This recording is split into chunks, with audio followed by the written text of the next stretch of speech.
नमस्कार मंडळी, श्री स्वामी समर्थ. स्वागत आहे तुमचं माझ्या यूट्यूब चॅनलवरती. आजचा दिवस तुम्हा सर्वांना खूप छान, सुखाचा, समाधानाचा जाऊ देत हीच मी स्वामींच्या चरणी प्रार्थना करते आणि आजच्या या नवीन व्हिडिओला सुरुवात करते. पण त्या अगोदर तुम्ही माझ्या चॅनलवरती जर नवीन असाल तर चॅनलला पण लगेच सबस्क्राईब करा आणि कमेंटमध्ये श्री स्वामी समर्थ लिहायला अजिबात विसरू. उद्या 26 मार्च गुरुवारचा पवित्र दिवस आहे आणि या दिवशी आपण श्रीरामनवमी साजरी करणार आहोत, जो आपल्या हिंदू धर्मातील एक अत्यंत महत्त्वाचा आणि पवित्र सण मानला जातो. कारण हाच तो दिवस आहे ज्या दिवशी भगवान श्रीरामांचा जन्म झाला होता आणि विशेष म्हणजे याच दिवशी चैत्र नवरात्रीचीही समाप्ती होत असल्यामुळे या दिवसाचं महत्त्व आणखी वाढतं. चैत्र नवरात्रीच्या 9व्या दिवशी प्रभू श्रीरामांचा जन्म अयोध्येत राजा दशरथ आणि माता कौशल्य यांच्या पोटी झाला होता आणि म्हणूनच हा दिवस संपूर्ण भारतात मोठ्या उत्साहाने, भक्तिभावाने आणि आनंदाने साजरा केला जातो. कारण प्रभू श्रीराम हे भगवान विष्णूंचे 7वे अवतार मानले जातात आणि त्यांनी आपल्या आयुष्यात सत्य, धर्म आणि कर्तव्य यांचा आदर्श जगासमोर ठेवला. त्यामुळेच त्यांना मर्यादा पुरुषोत्तम असंही म्हटलं जातं. असं मानलं जातं की या दिवशी श्रद्धेने प्रभू श्रीरामांची पूजा केली तर मनातील इच्छा पूर्ण होण्यासाठी सकारात्मक ऊर्जा मिळते आणि धार्मिक मान्यतेनुसार या दिवशी ग्रहांचीच एक शुभ स्थिती तयार होते, ज्यामुळे या दिवशी केलेले काही उपाय लवकर परिणाम देतात असा विश्वास आहे. म्हणूनच आजच्या या व्हिडिओमध्ये मी तुम्हाला एक अतिशय सोपा पण प्रभावी असा उपाय सांगणार आहे. उद्या गुरुवार आणि रामनवमीच्या दिवशी तुम्ही बाकी काही नाही केलं तरीही चालेल, पण गाईला एक विशिष्ट वस्तू खाऊ घालायची आहे. कारण आपल्या परंपरेनुसार गायीमध्ये दैवी शक्तीचा वास मानला जातो आणि तिला अन्न देणं हे खूप पुण्याचं काम मानलं जातं. श्रद्धेनुसार असा विश्वास आहे की हा छोटासा उपाय केल्याने जीवनातील अडचणी कमी होऊ शकतात, मनाला समाधान मिळतं आणि घरात सकारात्मक वातावरण निर्माण होण्यास मदत होते. तसेच कुटुंबाच्या प्रगतीसाठीही हा उपाय लाभदायक मानला जातो. आता ही कोणती वस्तू आहे जी गाईला खाऊ घालायची आहे आणि हा उपाय नेमका कोणत्या वेळेत आणि कशा पद्धतीने करायचा आहे याची संपूर्ण माहिती आजच्या व्हिडिओमध्ये मी तुमच्यासोबत शेअर करणार आहे. त्यामुळे व्हिडिओ हा स्किप न करता शेवटपर्यंत नक्की पहा, जेणेकरून तुमच्यापर्यंत योग्य ती माहिती पोहोचेल. आणि तुम्ही माझ्या चॅनलवरती जर नवीन असाल तर चॅनलला पण लगेच सबस्क्राईब करा आणि बेल आयकॉनला पण प्रेस करा, म्हणजे मी जेव्हा कधीही नवीन व्हिडिओज अपलोड करेन त्याचं नोटिफिकेशन सर्वात आधी तुम्हाला मिळेल आणि तुमचा एक ही व्हिडिओ हा मिस होणार नाही. तसेच हाईप बटनवर सुद्धा क्लिक करा. तर आजच्या या व्हिडिओमध्ये तुम्हाला मी जो उपाय सांगणार आहे तर तो तुम्ही उद्या 26 मार्चला करू शकता आणि हा उपाय करण्यासाठी योग्य वेळ समजून घेणं खूप महत्त्वाचं आहे. कारण उद्या नवमी तिथी सकाळी 11:49 सुरू होत आहे. त्यामुळे तुम्ही हा उपाय सकाळी 11:50 कधीही करू शकता. मग तो दुपारी करा किंवा संध्याकाळी करा आणि जर तुम्हाला शक्य असेल तर दुपारी 12:05 सुमारास म्हणजेच रामजन्माच्या वेळी केला तर तो अधिक पूर्ण म्हणजे भावपूर्ण वाटतो. कारण याच वेळी प्रभू श्रीरामांचा जन्म झाला होता आणि म्हणून अनेक मंदिरांमध्ये या वेळेला रामजन्माचा उत्सव मोठ्या आनंदाने साजरा केला जातो. यंदा रामनवमीच्या दिवशी एक शुभ योग तयार होत आहे असं मानलं जातं आणि त्यामुळे या दिवशी श्रद्धेने केलेल्या पूजा आणि छोट्या उपायांना अधिक महत्त्व दिलं जातं. कारण अशा वेळी मन शांत असतं, श्रद्धा वाढते आणि आपल्या सकारात्मक ऊर्जा आपल्याला जाणवते, ज्यामुळे आपल्याला आपल्या कामांमध्ये आत्मविश्वास आणि स्थिरता मिळते. आता हा मुख्य उपाय करण्यापूर्वी तुम्हाला एक छोटंसं पण खूप महत्त्वाचं काम करायचं आहे. कारण अनेक वेळेला असं होतं की घरामध्ये सतत वादविवाद होतात, छोट्या छोट्या गोष्टींवरनं भांडणं होतात, पैसा टिकत नाही, कामात अडथळे येतात, मुलं ऐकत नाहीत किंवा घरात शांतता आणि समाधान राहत नाही. अशा वेळी आपण बाहेर उपाय शोधत राहतो, पण आपल्या घरच्या प्रवेशद्वाराकडे आपण लक्ष देत नाही. आपल्या घराचा मुख्य दरवाजा हा खूप महत्त्वाचा मानला जातो, कारण त्यातूनच घरात येणारी ऊर्जा आत प्रवेश करते आणि त्यामुळे तिथे स्वच्छता आणि सकारात्मकता ठेवणं हे खूप गरजेचं असतं. आणि म्हणूनच उद्या सकाळी तुम्ही लवकर उठून स्वच्छ स्नान करायचं आहे आणि अंघोळीच्या पाण्यात एक चिमूटभर हळद टाकली तर ते अधिक शुभ मानलं जातं. कारण त्यामुळे शरीर आणि मन दोन्ही ताजेतवाने आणि प्रसन्न होतात.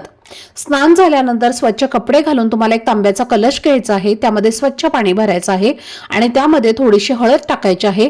शक्य असेल तर थोडंसं गोमूत्र आणि गंगाजलही तुम्ही टाकू शकता आणि हे पाणी तुम्हाला तुमच्या घराच्या मुख्य प्रवेशद्वारावर उंबरठ्याजवळ हलकं शिंपडायचं आहे आणि त्यानंतर स्वच्छ कपड्याने ते तुम्हाला पुसून काढायचं आहे. त्यानंतर थोडीशी हळद पाण्यात मिसळून तिचा गंध तयार करा, म्हणजे पेस्ट तयार करा आणि त्या हळदीने दरवाजावर एक स्वस्तिक काढायचं आहे. तसेच उंबरठ्यावरती हळदीचं लेपन करायचं आहे, कारण गुरुवारच्या दिवशी पिवळ्या रंगाला विशेष महत्त्व दिलं जातं आणि हळद ही शुभतेचं प्रतीक मानली जाते. त्यामुळे या छोट्या कृतीमुळे घरात सकारात्मक वातावरण तयार होण्यास मदत होते. आता हे सगळं केल्यानंतर तुम्हाला पुढचा उपाय करायचा आहे. यानंतर तुम्हाला 11 कणकेचे दिवे बनवायचे आहेत किंवा तुम्ही 11 मातीच्या पणत्या घेतल्या तरी सुद्धा चालेल आणि या दिव्यामध्ये आपल्याला शुद्ध गाईचं तूप घालायचं आहे. तूप नसेल तर तेल घालायचं आहे आणि 2 वातींची मिळून एक जोडवात यामध्ये घालायचे आहे. प्रत्येक दिव्यामध्ये एक एक लवंग टाकायचं आहे आणि असे हे 11 दिवे आपल्याला आपल्या घराच्या मुख्य प्रवेशद्वाराच्या बाहेर प्रज्वलित करायचे आहेत. जेव्हा तुम्ही बाहेरून घरामध्ये प्रवेश करता तेव्हा जी बाहेरची बाजू असते, तर जिथे उंबरठ्याच्या बाहेर तुम्हाला हे जे दिवे आहेत म्हणजे डाव्या आणि उजव्या साईडला प्रज्वलित करायचे आहेत. हा उपाय धनप्राप्तीसाठी आणि लक्ष्मी प्राप्तीसाठी खूप महत्त्वाचा मानला जातो. त्याचबरोबर आपल्याला तुळशीचं एक मूळ काढायचं आहे. तुळस जी आहे तर ती भगवान विष्णूंना अतिशय प्रिय आहे आणि प्रभू श्रीराम हे सुद्धा भगवान विष्णूंचा 7वा अवतार आहेत आणि म्हणून या दिवशी तुळशीला सुद्धा खूप महत्त्व दिलं जातं. तुळशीचं एक मूळ काढायचं आहे आणि हे मूळ स्वच्छ धुवून घ्यायचं आहे आणि आपल्या घराच्या मुख्य दरवाजावरती तुम्हाला ते बांधायचं आहे. आतल्या साईडनं बांधलं तरीही चालेल किंवा बाहेरच्या साईडनं बांधलं तरी सुद्धा चालेल. जेव्हा असं मूळ आपण आपल्या घराच्या मुख्य प्रवेशद्वारावरती बांधतो तेव्हा देवी लक्ष्मीचा आशीर्वाद हा सदैव आपल्या कुटुंबावरती राहतो. सोबतच आपल्या घरातील सर्व नकारात्मक ऊर्जा जी आहे तर ती सुद्धा दूर होते आणि म्हणून हा एक उपाय सुद्धा तुम्हाला उद्या सकाळी करायचाच आहे. 12-12:30 वाजण्याच्या आत तुम्ही हा उपाय कधीही करू शकता. आणि आता यानंतर जी वस्तू तुम्हाला मी सांगणार आहे तर ती सांगितल्याप्रमाणे तुम्हाला उद्या दुपारी 12 वाजल्यापासून ते संध्याकाळपर्यंत कधीही गाईला तुम्ही खाऊ घालू शकता. जर भरपूर दिवसांपासून तुमच्या मनामध्ये एखादी इच्छा आहे, प्रत्येकाच्या मनात इच्छा असते, अगदी माझ्यापासून ते तुमच्यापर्यंत, आणि आपली प्रत्येक इच्छा पूर्ण होण्यासाठी आपण भरपूर कष्ट मेहनत करत असतो. पण कधी कधी आपण कितीही प्रयत्न केले किंवा कितीही कष्ट केले तरी आपल्या मेहनतीला यश मिळत नाही आणि आपली कोणतीही इच्छा मनोकामना ही देखील पूर्ण होत नाही. त्यामुळे इच्छापूर्तीसाठी, मनोकामना पूर्ण होण्यासाठी हा उपाय खूप जास्त प्रभावी मानला जातो. तसेच तुमच्या घरामध्ये सतत पैशांच्या आर्थिक अडचणी येत असतील, कष्ट करूनही घरातली गरिबी आणि दरिद्रता संपायचं हे नाव घेत नसेल किंवा तुम्हाला कोणत्याही कामामध्ये यश मिळत नसेल तर हा उपाय जो तुम्हाला मी सांगणार आहे तर तो नक्कीच तुम्ही करा. कारण पहा, आपल्या हिंदू धर्मामध्ये गाईला लक्ष्मीचं रूप मानलं जातं. गाईच्या पोटामध्ये 33 कोटी देवी देवता निवास करतात आणि जर आपण ही वस्तू गाईला खाऊ घातली तर 33 कोटी देवी देवता हे आपल्यावरती प्रसन्न होतात आणि त्यांचा आशीर्वाद हा आपल्याला मिळत असतो. त्यामुळे आपल्या आयुष्यातील सर्व अडचणी ज्या आहेत तर त्या दूर होतात. आता हा उपाय करण्यासाठी तुम्हाला थोडीशी चणा डाळ घ्यायची आहे. अगदी 1 ते 2 चमचे, तुम्ही पोहे खाण्याचा जो चमचा असतो तर 1 ते 2 चमचे तुम्हाला चणा डाळ घ्यायची आहे आणि त्याला 2 ते 3 तास पाण्यामध्ये तुम्हाला भिजवत ठेवायचं आहे.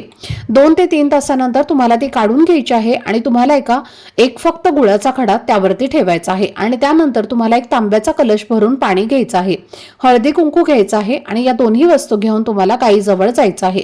गाईजवळ गेल्यानंतर सर्वप्रथम तुम्हाला गाईला हळद कुंकू लावायचं आहे. त्यानंतर हे पाणी तुम्हाला गाईच्या पायावरती टाकायचं आहे आणि त्यानंतर ही जी चणा डाळ आणि गुळ आहे तर ते आपल्याला गाईला खाऊ घालायचं आहे. लक्षात घ्या, जेव्हा तुम्ही ही चणा डाळ आणि गुळ गुरुवारच्या दिवशी गाईला खाऊ घालता तेव्हा साक्षात धनाची देवी म्हणजेच माता लक्ष्मी ही तुमच्यावरती प्रसन्न होते. लक्ष्मीच्या कृपेने तुमच्या सर्व आर्थिक अडचणी ज्या आहेत तर त्या दूर होतात. आता ही वस्तू खाऊ घातल्यानंतर शक्य असेल तर गाईला 11 प्रदक्षिणा करा. प्रदक्षिणा करत असताना ओम नमो भगवते वासुदेवाय नमः या मंत्राचा जप करा आणि दोन्ही हात जोडून आपली इच्छित मनोकामना व्यक्त करायची आहे. त्याचबरोबर शक्य असेल तर गाईच्या तुळशीच्या पायाखालची थोडीशी माती तुम्हाला तुमच्या घरी आणायची आहे। थोडीशी माती ही आपल्या घराच्या उंबरठ्यावरती ठेवायची आहे आणि बाकीची माती एका प्लेटमध्ये ठेवून ती तुमच्या वास्तूमध्ये म्हणजेच तुमच्या घरामध्ये ठेवायची आहे। त्यामुळे घरातील वास्तुदोष, पितृदोष, ग्रहदोष हा दूर होतो।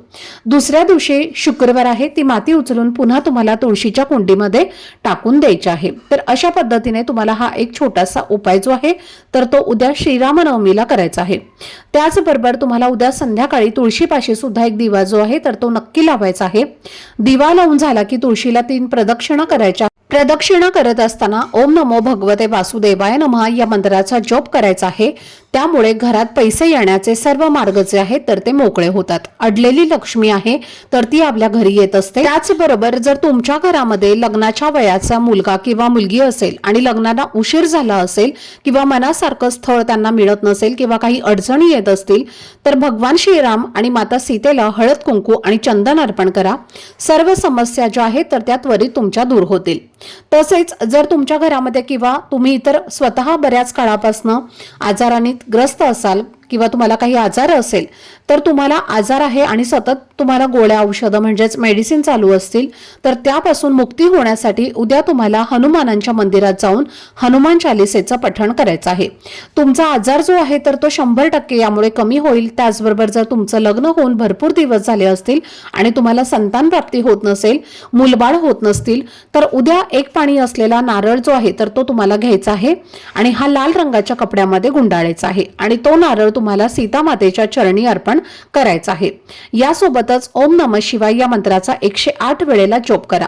जर तुम्ही हा उपाय जर उद्या केला तर नक्कीच तुम्हाला याचा शुभ फळ जे आहे तर प्राप्त होईल।